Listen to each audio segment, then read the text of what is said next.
भाई आज इतनी गर्मी हो रखी थी कि मेरे पंखे ने जवाब दे दिया। ये कहने लगा या तो मुझे बेच दे या किसी को गिफ्ट कर दे। वैसे मुझसे गिफ्ट कौन ही लेगा, इसलिए मैंने रख ही लिया। और कौन कहता कि लड़के घर के काम नहीं करते, जरा मुझसे पूछिए। मेरी मम्मी एक दो काम कहते और मैं सारे कर देता हूँ। राम निकला रे, देव मानुस निकला। घर के काम कंप्लीट करने के बाद ध्यान में आया स्केच तो अधूरा छोड़ रखा है। मैं ये स्केच बना ही रहा था कि तभी मुझे एक और काम ध्यान आ गया, कहीं मैं कोई बड़ा लीडर तो नहीं बनने वाला, मुझे इतने सारे काम रहते हैं। अच्छा। फिर मैं घर आया और पंखे ने तो अपनी औकात दिखाई रखी थी, लेकिन तभी भाई साहब चमत्कार हो गया। बारिश के साथ ओले पड़ गए। क्या बात है, ठंडा मौसम हो गया। पंखे अब तेरी कोई औकात नहीं है मेरे आगे। फिर इसी ठंडे ठंडे मौसम के साथ कुछ सदाबहार गाने सुनते सुनते मैं स्केच कंप्लीट करने लगा और स्केच तो कंप्लीट हो गया। लेकिन भाई साहब ये जिसका स्केच मैं बनाना चाहता था वो तो बन ही नहीं रहा।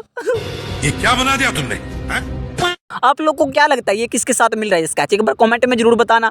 फिर मैंने अपने औजारों को समेट कर रखा और मेरी दादी से एडवाइस ली कि दादी किसका स्केच बनाना चाहिए कि मैं रातों रात वायरल हो जाऊं। मेरी दादी बोली मेरा बना दे, फिर तेरे दादा तारों के बीच से भी आके मुझे देखेंगे। और दोस्तों ये है मेरे दादा की बहन। आप लोगों को इनकी एज कितनी लगती है? जिस किसी ने भी कमेंट में सबसे पहले सही गैस किया ना तो मैं उसका स्केच बनाऊंगा। वैसे एक हिंट दे देता हूँ, इनकी एज है 90+। फिर मैं आ गया बाहर व्लॉग का वॉइस ओवर करने, लेकिन इतनी तेज हवा चल रही थी कि व्लॉग का वॉइस ओवर तो आज नहीं हो पाएगा। फिर हम लोगों ने सोचा हम लोग कुछ खेल लेते हैं, लेकिन खेलने का प्लान भी कैंसिल हो गया।